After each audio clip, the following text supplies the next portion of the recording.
Hi, good afternoon. I'm Liz Galligan. I live in Hope Sound, Florida. I'm 80 years old, would you believe it? And what else? Well, I live in Hope Sound also with her, and my name is Frank Galligan. I'm 83 years young, and right here in Hope Sound, Florida. I was born in Scranton, Pennsylvania, October 16th, 1940, right before World War II, and at Mercy Hospital. To my parents, Joseph, Jordan, and my mother was Elizabeth Higgins was her maiden name, Jordan. They were married in 1939. I was born in the Bronx, New York. The Bronx is a famous place in New York City on the north side. Borough.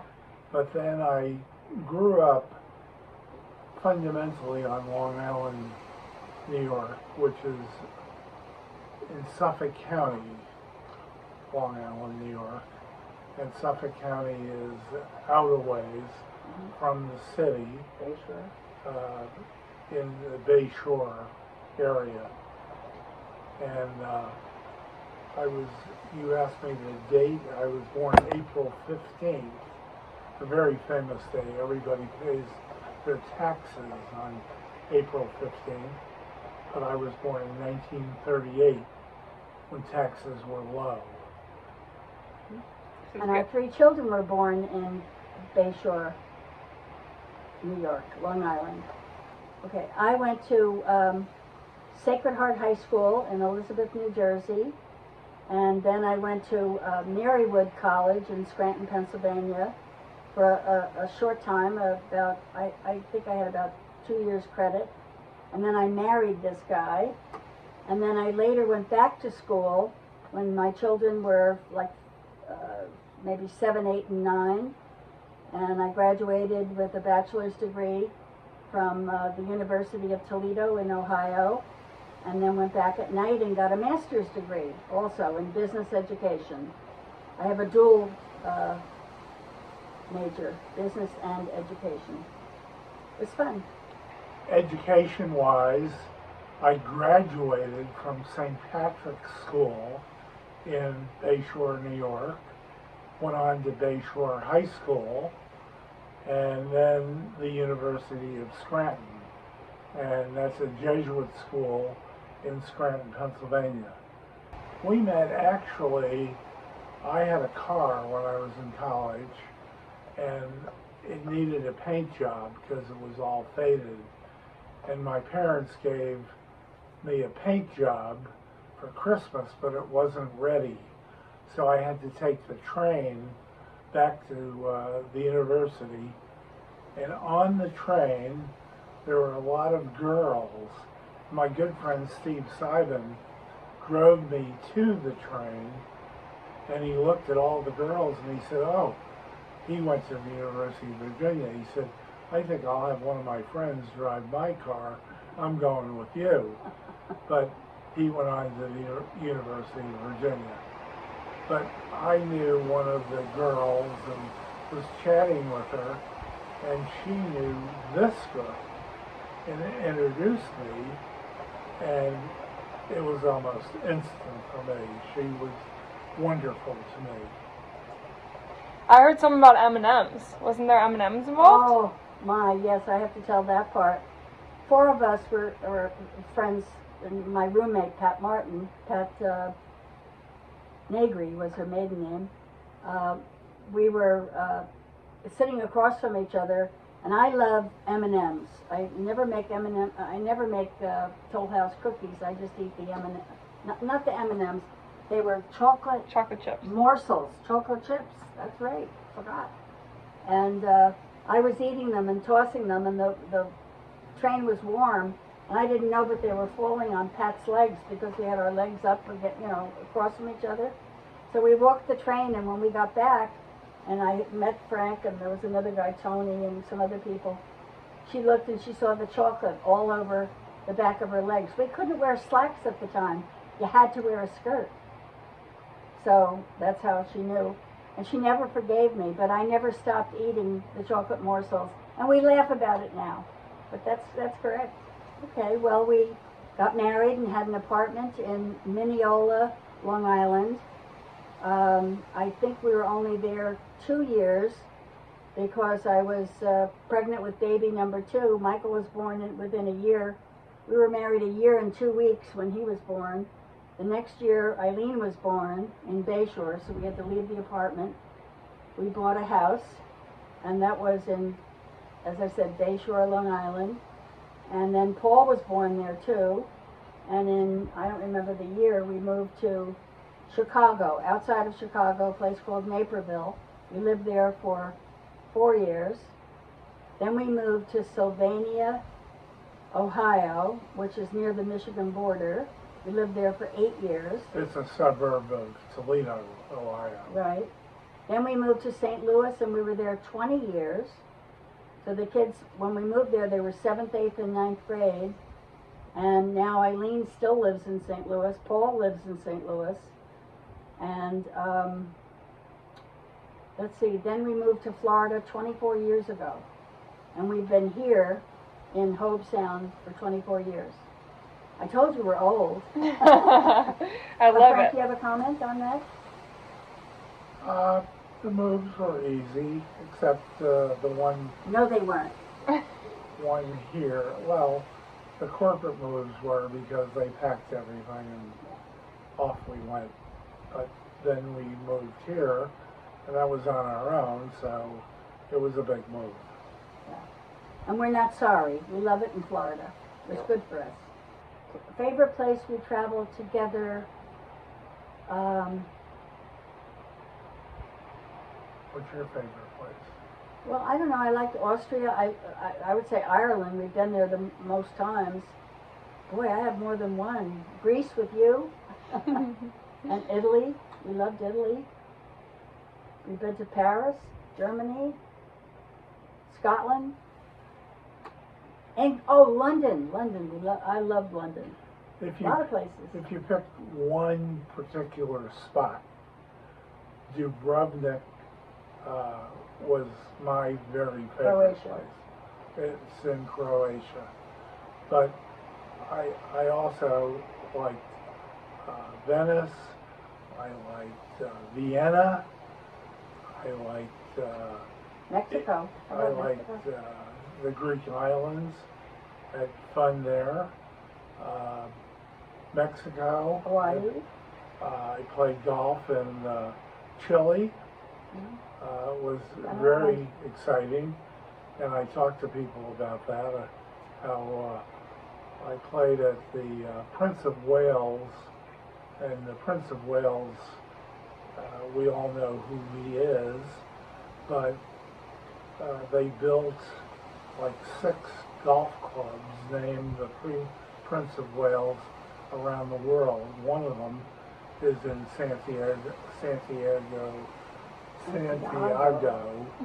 Chile, and I had the locker in the clubhouse right next to where the dictator Allende used to be, and they took him out of office by cannons going into his office, and I said, well, he doesn't have any relatives that would be using his locker, would there be?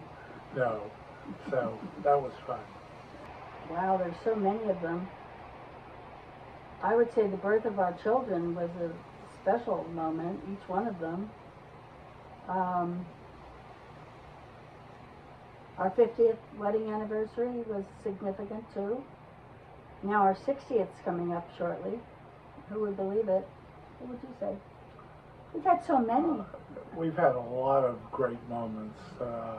I could take a moment in any one of those trips. Probably the most exciting moment was when I thought about proposing, and I semi-did when we were on our, 4th date or something in the Pocono Mountains. Scared me to death. And I said, I'm going to marry you one day. And he did. He that was fell in love exciting. with me right away, and I wasn't interested in getting married. I just wanted to graduate from college. But we worked it out. We've also had a lot of sad moments. Life is happy, sad. So, and we lived through that together. And I think what connected us was our religion. I don't know what I would do personally without my religion. And you can speak. I would For say yourself. the same thing. Yeah, it's our glue. So we're very lucky. Well, in the day, I would say I did play some golf, like about 9 holes. I never played 18 holes. And we went on very many vacations for golfing, especially attached to Frank's company. So that was a very fun thing. Mexico, Michigan, lots of places. And also California, right? Hawaii. I love to eat. I just love to eat. So we don't go to a lot of restaurants now, but we used to. And I would say today one of my favorites is Utiki, which is a restaurant on the Jupiter Inlet here, just south of where we live now. And there's so many restaurants on the water with boats and that, you know, we live in just a great place. And I'd say The Hill in St. Louis has the best Italian restaurants. What would you say? Well, I always What's your enjoy, favorite activities to do? well, obviously GOLF. I've been playing since I'm 12, and I'm still playing, and I enjoy it. And I play a little less today than I used to. Once upon a time, I was so active that I played 54 holes in one day. Favorite restaurants here in Stewart, Florida, I am known to really like 2J's as one of my favorites. It's a Jewish delicatessen with great fresh food, right? And they make great everything. No matter what you order, it's very good. In St. Louis, I enjoyed The Hill. I enjoyed Anthony's restaurant in St. Louis. That was a good one. Yeah. And New York City restaurants? some, yeah, I've been around. Yeah. If I can digress and go back a little bit, I love to read. I've always loved to read. I've always been a good student. And, you know, I just read every chance I get. I was a school teacher and I enjoyed that, so that took up a lot of time in Ohio, St. Louis, and also Florida.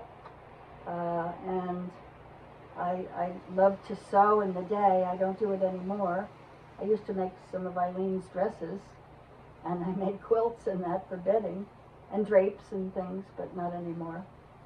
And then also just travel too, and talk. I talk a lot. I love to talk to everybody. So I might call you. Huh. Funniest thing. Funniest. Ooh, I have to think about that. That you fell on the floor laughing. Oh, wow. I don't know. Probably a lot of things, but I'd have to really think about that. Okay. How about you? I don't think I ever fell on the floor laughing. Oh, it's not super funny, but when we were in college, Pat Martin, if she ever sees this, would attest to it, we used to have to go to Mass every morning. And we had to go Saturday morning. And, you know, we didn't mind going to Mass because we were dressed for class during the week. But we started to wear our pajamas, and then we had to wear a cap. We had to wear a gown, like a cap and gown when you graduate. But when you went to Mass, you had to wear the black robe. I don't know why we put up with that, but we did. And and then the pajama pants fell one time, and I got caught. And the nuns yelled, and we all got punished because they saw that my pajama bottoms started to fall, and they were identified as pajamas. So that was I thought it was funny. How about Uh, climbing out the window when you were a senior? Didn't you climb out the window? When I was in college, I was a senior and I was dating Nana. And Nana had an aunt who lived in a suburb of Scranton, and she would stay with her aunt, so she had no curfew on those nights. She had a curfew other nights. I had a curfew too, Yeah. and my curfew was 1 a.m. Mine was So- 10 o'clock at night. You had So to I had to be in by 1 a.m. and we were doing something, I don't know what we were doing, and I said, well, I have to be in the dorm for check-in. So I went in, got in bed, clothes on, covered up, and the check happened. It was a Jesuit priest who always checked. And I said, good night, Father. He said, good night. My room was on the first floor, and I knew how to open the window and take the screen off. So when he left, I had the lights out, and I climbed out and got back in the car, and we continued our date. I can't So- imagine staying up so late.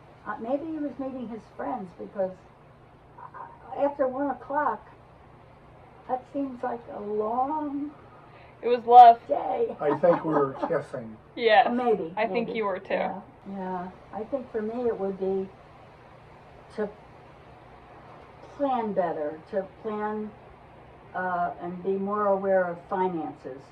I don't think I was aware of finances at all, and how really when you get out on your own, you are on your own, and everything costs money, you know? And I think if I had paid more attention, we were always frugal, right? Because he was the only one working when I was birthing and staying home with the kids. Yeah, I probably would have liked to have been a finance major, I think. How about you? I was a business major in college, but I would have paid more attention to the accounting end of, not accounting per se, but the financial courses. I would have been better at that.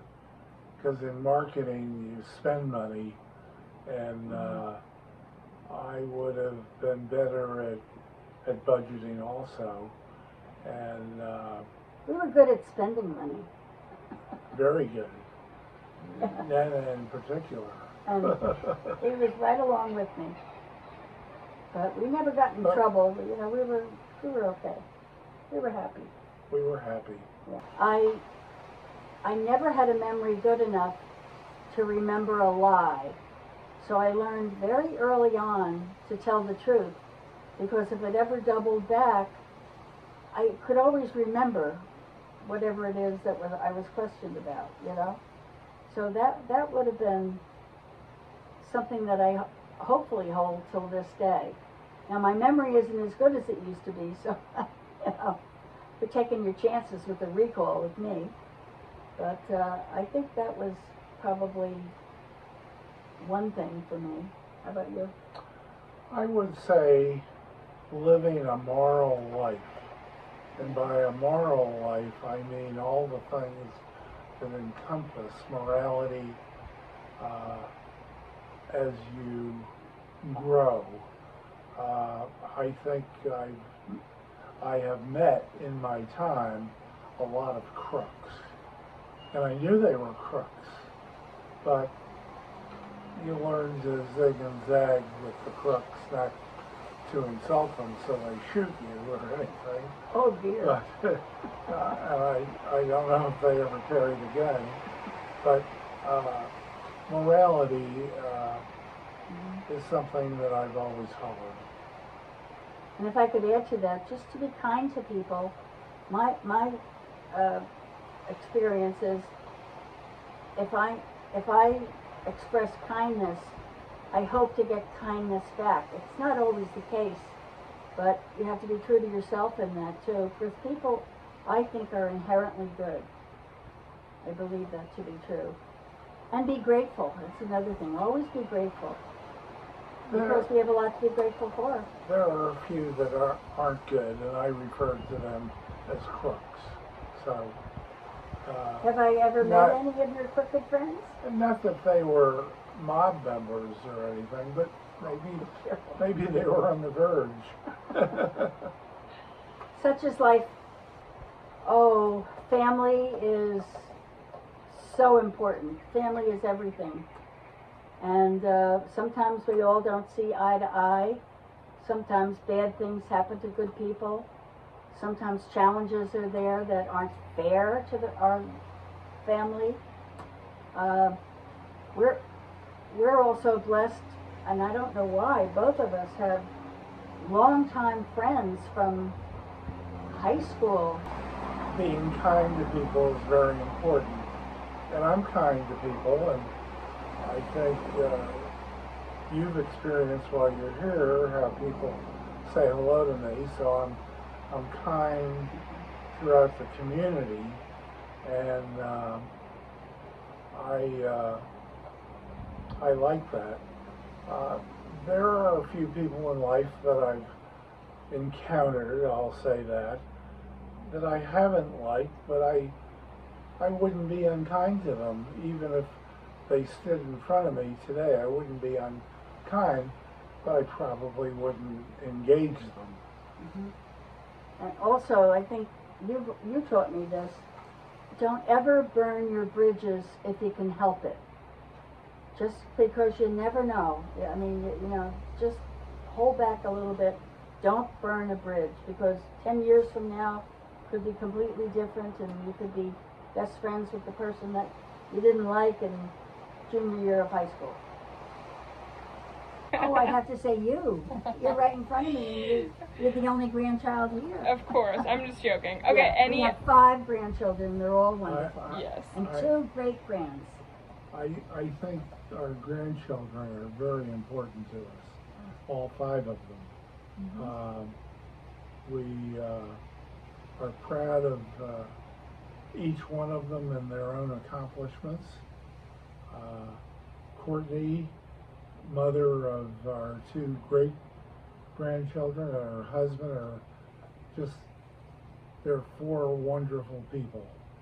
Tyler and his wife are super people, and Tyler has been very close to me, and I appreciate all that he engages with us.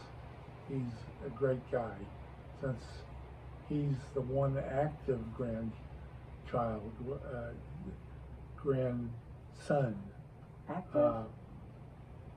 Brendan is less active with us, but still stays in touch, and we're proud of him.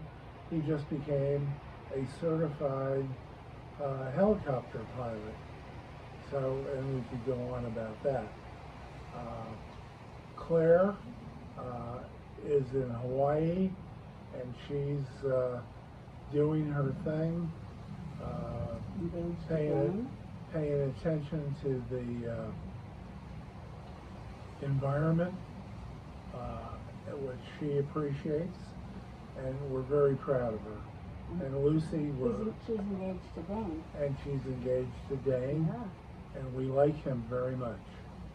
And Lucy is here, and obviously our favorite here. Film And- production. And recently graduated in film production, and we have her star on the Hollywood Walkway, and we're very proud of her. And her friend Devin is with her here, and he's a very personable, wonderful guy who Great we guy. met for the first time, and we like him. Well, as most of the family know, we lost our firstborn, Michael, when he was 20. He was finishing his sophomore year of college at Benedictine College in Atchison, Kansas. And that was a very sad, horrible time for our entire family. I think Paul and Eileen and Paul, because Eileen's older, were changed forever as siblings because of that. And I think if you have a dispute with somebody, you figure it out. Maybe it takes time, but family first. That would be something that would be important to me. It's really difficult today because we're all spread out all over. And when I was a kid, everybody lived almost on the same street, not quite, in New Jersey. But at one time, I had a grandmother 4 doors down, my mother's house was here, my other aunt and uncle up there. I mean, you know, you could walk, when you were 6 years old, you could walk to their houses. That's all gone now because we're so mobile. And I don't know what the future's going to hold. I don't think we'll ever see everybody living in the same place again. But now we have FaceTime, we have the cell phones, and lots of things. And Zoom, Zoom, excuse me. and all of the above. Advice to your I think that my advice is be close to your family and stay tuned to all that happens. And not today. Right. We're healthy, wealthy, I'm wise. wealthy mentally, and wise, and still stimulated. One thing that comes to my mind, we have such happy memories, especially being here in Florida 24 years, which is a lot longer than you are old, you being the youngest grandchild. And I would say if you ever have grandchildren, that's all 5 of you, and my daughter has grandchildren now, and you know, Paul maybe someday, and then our grandchildren could be grandparents. It's so wonderful to have permission to have your grandchildren for a time, like in the summertime or something, because I think that's the best part of lots of memories for me, are having the grandkids, especially here in Florida. We had you up in St. Louis, but you were babies, so you probably don't remember that. But that would be my advice to the generations to come. Just try and get time with your grandchild without the parents. It's wonderful memories. Is that all? But thank you, film Well, yeah, producer. I also want Nana to say real quick, but I'm from Florida. I'm from Florida. Ooh.